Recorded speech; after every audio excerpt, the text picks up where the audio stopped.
Hello, everyone, and welcome back to Listen to Talk English podcast. I'm Roy. And I'm Luna. It's so nice to be here with you all again.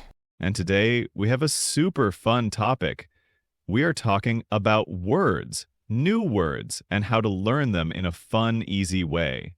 That's right. Sometimes learning new words, we call them vocabulary, can feel like homework. Like a lot of work. It can. You have lists of words. Maybe you have to write them many times. It can be boring. We don't want learning English to be boring. We want it to be fun, like watching a good movie, or listening to your favorite song, or watching a funny TV show. Hey, that's a great idea, Luna. We can learn English with movies, songs, and TV shows. Exactly. That is our topic today. Words in real life. Learning vocabulary through movies, songs, and TV shows. Turning fun time into learning time. Stress-free learning. Yes, stress-free is important. Learning should not feel like a stress. So, Luna, how can watching a movie help me learn new English words?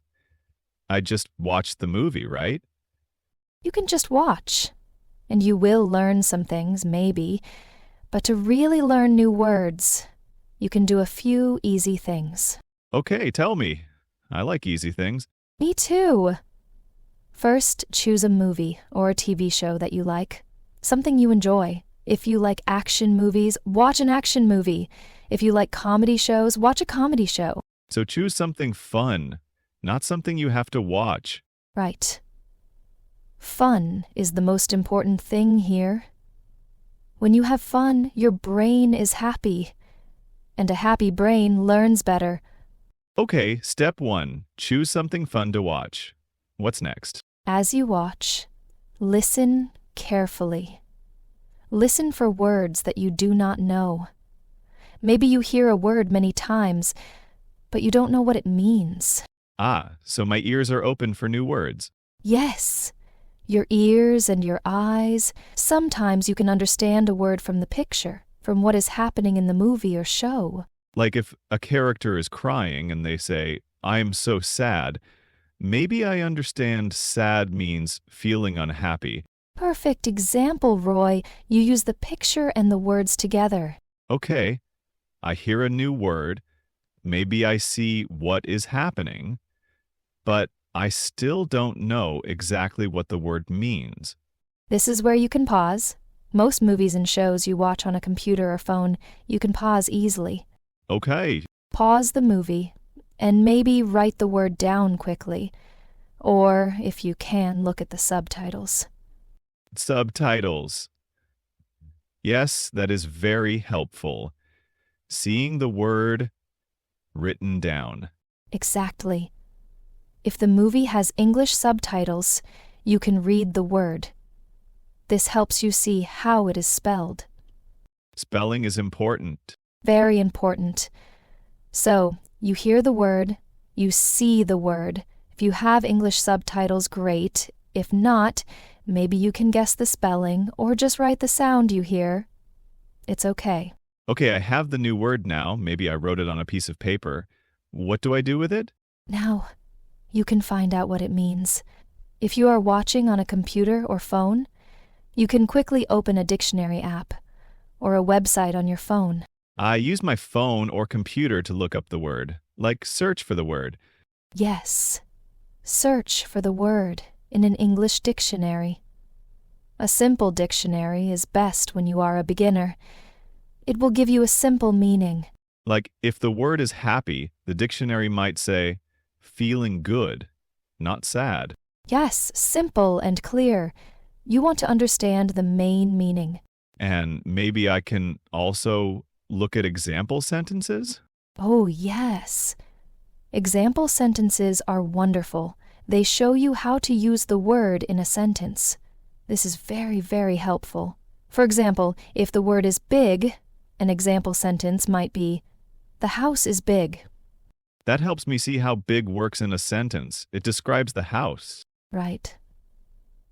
So, you hear the word, you see the word, maybe with subtitles, you look it up in a dictionary, you read the simple meaning, and you look at example sentences.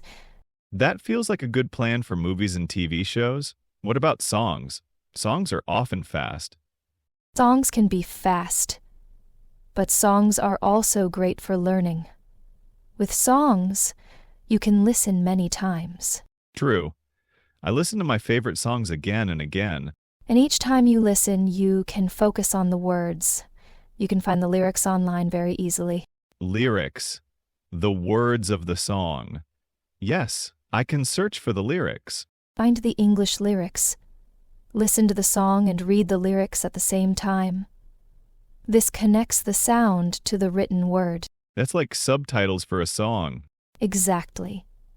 And just like with movies, when you see or hear a word you don't know, you can look it up. Pause the song, open the dictionary. Yes.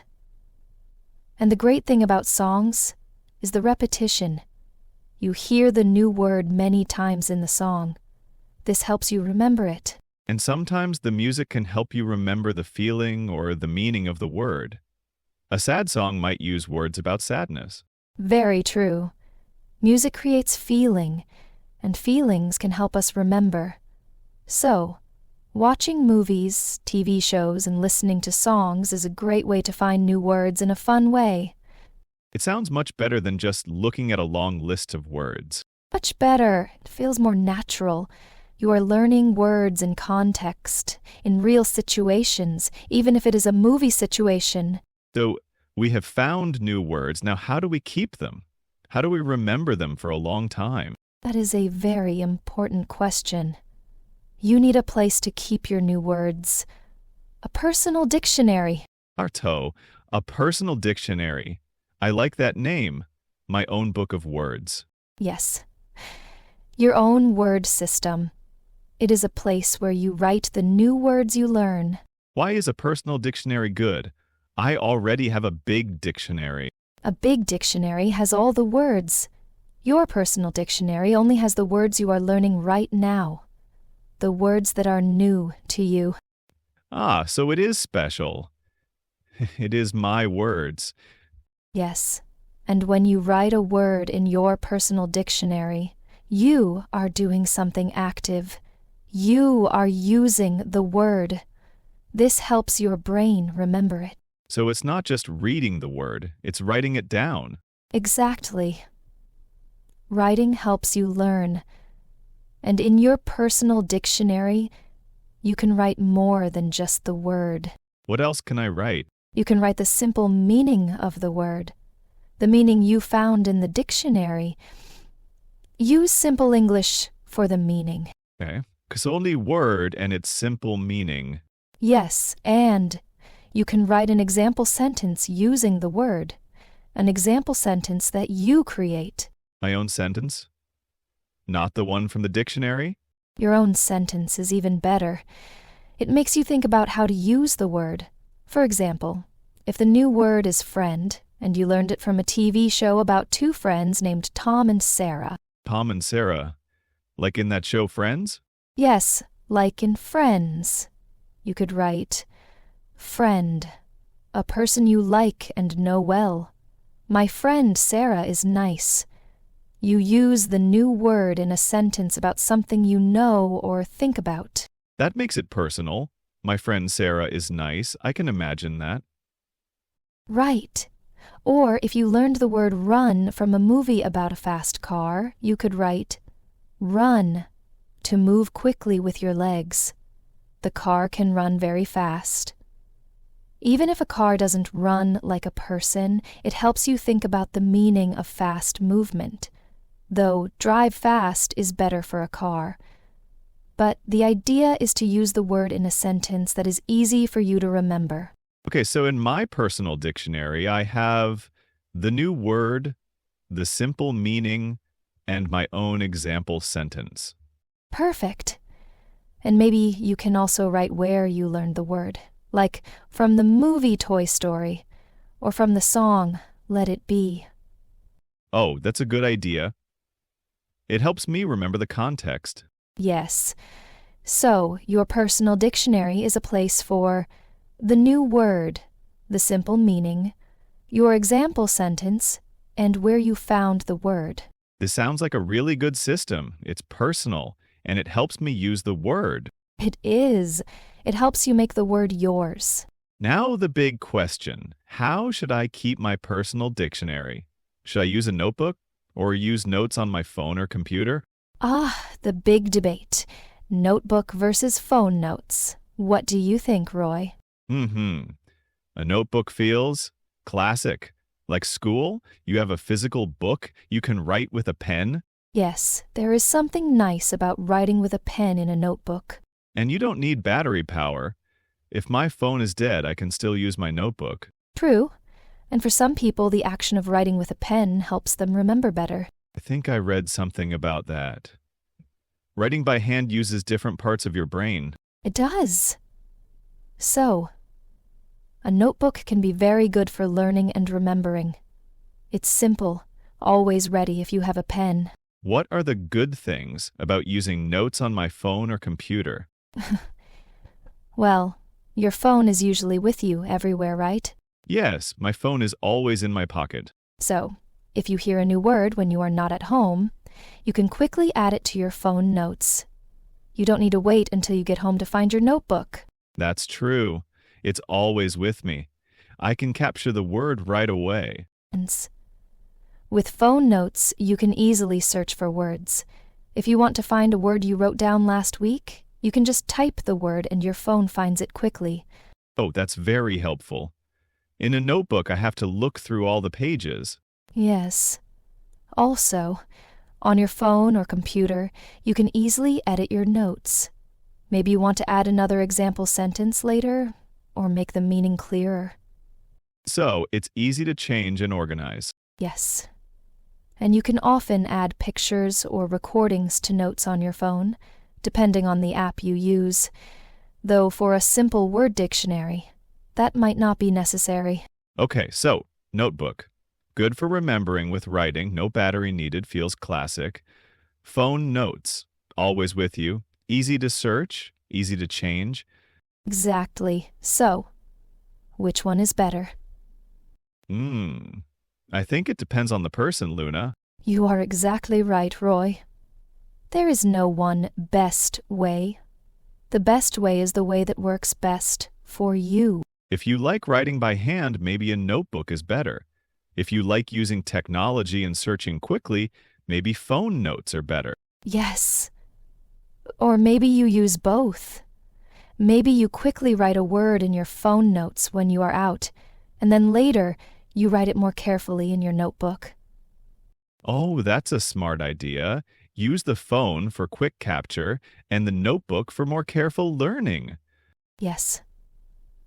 The most important thing is to have a system, a place where you keep your new words. If you just hear a new word and do nothing with it, it is very easy to forget. So, the personal dictionary, in some form, is the key. It is. It is your personal tool for building your English vocabulary, and it is a tool you create yourself. I like that. It is my tool. This has been a great conversation, Luna. I feel motivated to start my own personal dictionary again. Me too, Roy. It's a good reminder for us, too. We are always learning. That's true. Learning never stops. So, our listeners, we hope this episode was helpful for you. We hope it gives you some fun new ideas for learning English vocabulary. We would love to hear from you. What do you think about learning words from movies, songs, and TV shows? Do you already have a personal dictionary? Is it a notebook or on your phone? Or maybe something else? Please leave a comment below and tell us your ideas. We love reading your comments and learning from you. Yes, your comments help us make our podcast better. And if you liked this episode, please give it a thumbs up. And importantly, if you are not already, please subscribe to our YouTube channel, Listen to Talk, English Podcast. When you subscribe, you won't miss our future episodes. We have many more topics to talk about to help you learn English. So, leave a comment. Tell us your thoughts on personal dictionaries and learning from entertainment. And hit that subscribe button. Thank you so much for listening. Yes, thank you for listening. Keep practicing your English. And keep talking and listening. We will see you next time on Listen to Talk English Podcast. Bye, everyone. Bye-bye.